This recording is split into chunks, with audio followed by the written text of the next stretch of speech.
రాఖీ ఎలా సెలబ్రేట్ చేసుకున్నారు? నేను కొంచెం లేట్గా పోస్ట్ చేస్తున్నాను రాఖీ వీడియో అనేది. అండ్ రాఖీకి మా వారికి ప్రతి ఇయర్ వాళ్ళ చిన్నక్క కంపల్సరీ వచ్చి కడతారు. 1 ఇయర్ కట్టి తర్వాత కట్టకుండా ఉండకూడదంట, అలాగే కంటిన్యూ చేయాలి. అలాగే మా వారికి ఈసారి వాళ్ళ సెకండ్ సిస్టర్ కూడా వచ్చారు కట్టడానికి. అండ్ ఆమెకి చెప్తున్నారు అనమాట ఎలా కట్టాలి ఏంటి అనేది.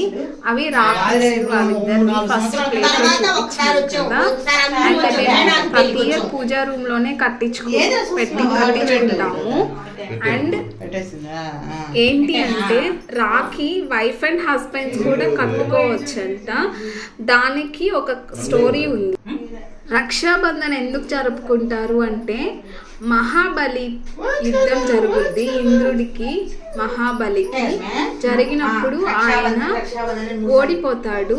తన లోకాలు ఇంకా గెలుచుకోలేనేమో అని చెప్పి భయపడుతూ ఉన్నప్పుడు అప్పుడు వాళ్ళ వైఫ్ విష్ణువుకి శివుడికి వాళ్ళందరికీ గాడ్స్కి ప్రేయర్ చేసి శ్రావణ పూర్ణిమ రోజు చీర కొంగుని చింపి కొంచెం దారం వాళ్ళ శక్తితో ఆ రక్ష అనేది ఇంద్రుని చేతికి కట్టిన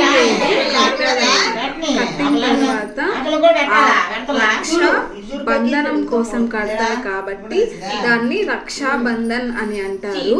అలా కట్టిన తర్వాత ఆయన యుద్ధంలో గెలిచి మళ్ళీ ఆయన 3 లోకాలని ఆయన గెలుచుకుంటారు. సో అందుకని ఫస్ట్ ఆమె స్టార్ట్ చేసింది రక్షాబంధన్ అనేది.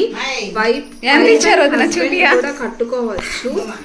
అంటే అన్న తమ్ముడు ఏంటి అంటే వాళ్ళకి పుట్టినప్పటి నుంచి తోడుగా పెళ్ళైన తర్వాత కూడా నేను మీకు తోడుంటాను అని చెప్పడమే రక్షాబంధన్. అందుకని అక్క చెల్లెళ్ళు కట్టుకుంటాను.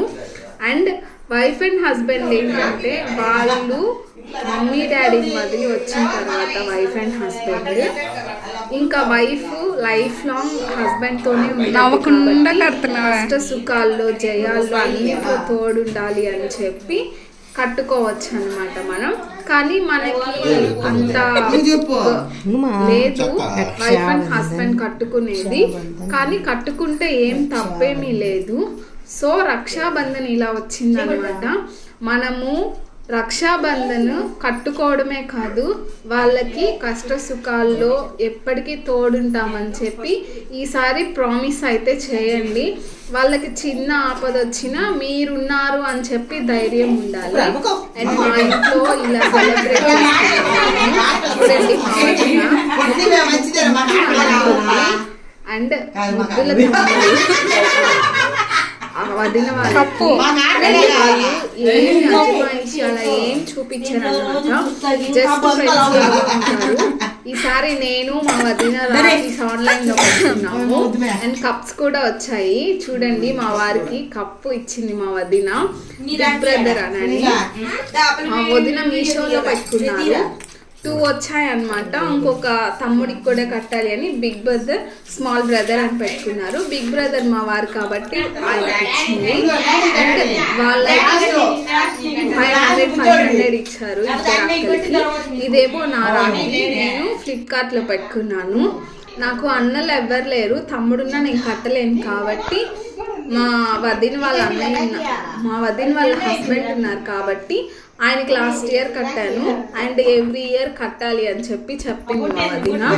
సో ఇంకటి నుంచి మేమన్నా వెళ్ళి కడతాము, లేకపోతే వాళ్ళైనా వచ్చి కడతారు. ఈసారి మాత్రం మా వదిన మీరే రావాలి మా ఇంటికి అని చెప్పారు.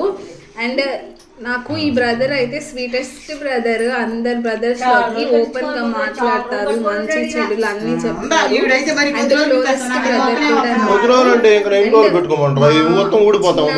కూడా కట్టింది రాఖీ వాళ్ళ అక్క. అండ్ చూడండి నేను చిన్న కాబట్టి ఆయన చేత ఆశీర్వాదం తీసుకుంటున్నాను. అండ్ ఇంకొక విషయం ఏంటంటే ఆశీర్వాదం వాళ్ళ కాళ్ళని మొక్కకూడదు, వాళ్ళు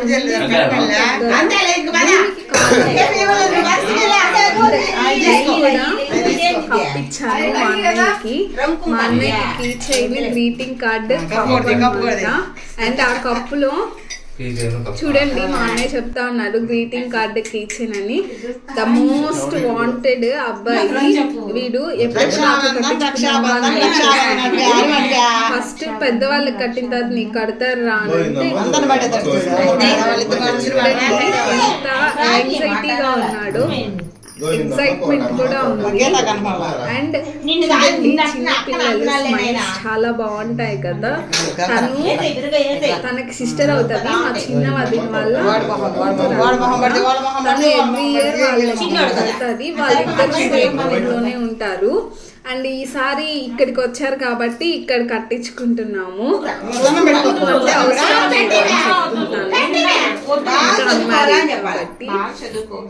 మేమైతే చాలా హ్యాపీగా చేసుకున్నాము. చదువుకో అని చెప్పి తను దీవిస్తుంది. అండ్ చూడండి వాళ్ళ డాడీకి పెట్టిన స్వీట్ కావాలంటే పాల్కోవా దొంగలు మా ఇంట్లో ఎవరు అంటే చిన్న పిల్లల దగ్గర అందరూ పాల్కోవా సో అందుకే వద్దు వద్దు అని చెప్పి అలాగే మేము ఇలా సెలబ్రేట్ చేసుకున్నాం. మీరు కూడా మీ